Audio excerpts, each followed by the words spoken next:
question covers some of the things that AQA A Level Chemistry students need to know about acids, bases, and buffers.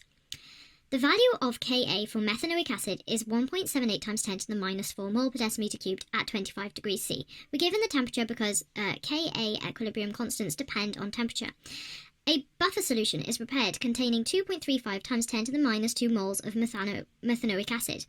Methanoic acid sounds a bit like another acid, ethanoic acid.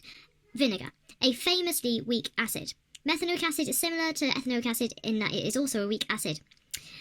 And now we are adding 1.84 times 10 to the minus 2 moles of sodium methanoate in 1 decimeter cubed of solution. We now have a number of moles and a volume. Number of moles and volume can be related to the concentration of solution, which will be useful later to write out the equilibrium for the weak acid and also the equation for the dissociation of sodium methanoate salt. For the top equation, the equilibrium, we can define the equilibrium constant Ka. Since this is a weak acid, we will assume that the equilibrium lies fully to the left. At the bottom, this is a single-headed arrow, and we assume that the equilibrium lies to the right, so that the concentration of sodium methanoate is actually equal to the concentration of the anion in our solution. Now, you heard me mention at the beginning that number of moles is equal to concentration times volume. Rearranging this, we get concentration is number of moles divided by volume. In the question, we have numbers of moles and we have a volume.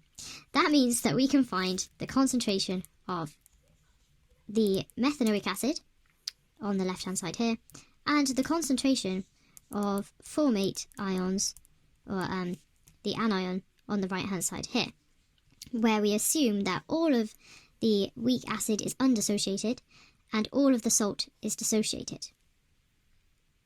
Once we have our concentration of methanoic acid and our concentration of the anion, we can look back at our equation for Ka. In the question, we were given a value for Ka at 25 degrees C, and we're working at 25 degrees C here.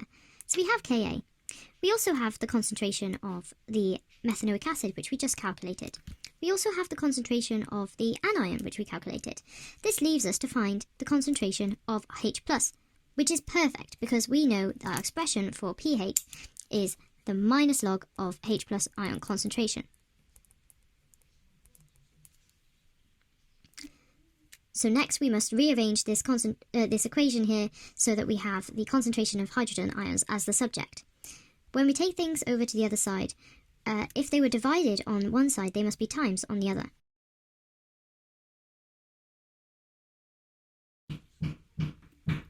Now, all that's left to do is sub in the numbers.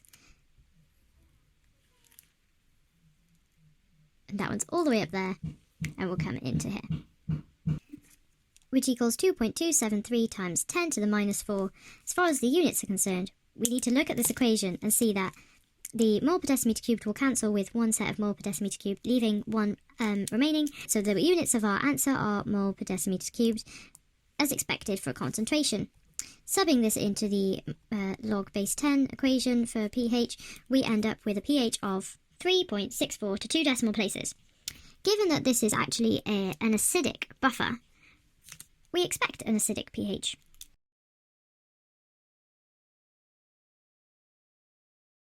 We can now move on to the second part of the question, where a 5 centimeter cube sample of 0.1 mole per decimeter cubed hydrochloric acid is added to the buffer solution.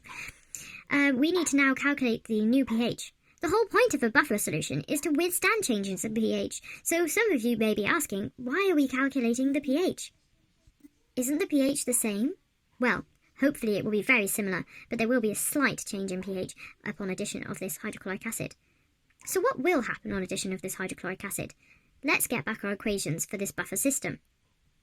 Before, we assumed that the equilibrium lies to the left-hand side for this weak acid. We assumed that the salt is fully dissociated.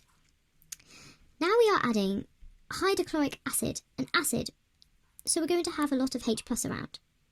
What's that going to react with? Well, it's going to react with this anion here to form more H or formic acid or methanoic acid. If we make more methanoic acid, then by Le Chatelier's principle, the equilibrium will shift to oppose the change. That means that it will shift back towards the right. We'll see an increase in the number of moles of methanoic acid, a decrease in the number of moles of anion as the H+ reacts with it. Then the system will try to replenish that which was lost, but we'll ignore the replenishment for now. As before, the Ka equilibrium constant, it has the expression shown. But now we are increasing the concentration, or the number of moles, of methanoic acid and the anion. We will get a different answer for H+ concentration. Quantitatively then, we can say that the change will be the same as the number of moles of hydrochloric acid added. We haven't been told directly the number of moles. We've been told a volume and a concentration. That's okay, because we know that the number of moles is equal to volume times concentration over 1,000 if the volume is in centimeters cubed, which it is in our case. So we have to sub in the numbers to get the answer for number of moles of hydrochloric acid. 5 times 10 to the minus 4 moles. We said that the number of moles of methanoic acid will go up, and it will go up by the amount of HCl. The number of moles of the anion will go down, and it will go down by the amount of HCl. But what was our original? We need to go back to the first part of the question to remember this. We were told the number of moles originally in both cases. Subbing those numbers in, we can find the number of moles now. Recall that we needed concentrations to put into this Ka equation, which we will rearrange for H+. However, the volume of both of these things is the same, and actually it's 1 decimeter cubed plus 5 centimeters cubed. So, because the volume is the same in both cases, we would find that there's cancellation. If we have a number of moles 1 divided by volume on the top, and we divide that by number of moles 2 divided by volume, the two volumes cancel, and we don't need to worry about the volumes at all, because they are the same. So, subbing in these numbers, we can get an expression for H+ concentration. As far as the units are concerned, we can see that this mole will cancel with this mole, and we get left with mole per decimeter cubed. This, as expected, for a concentration, pH equals minus log to the base 10, hydrogen ion concentration, giving us 3.80 to 2 decimal places. Recall that in part 1, the pH was 3.64, very similar to 3.80, but you see we added some acid. So why has it gone up in pH? Perhaps because I typed this into my calculator incorrectly.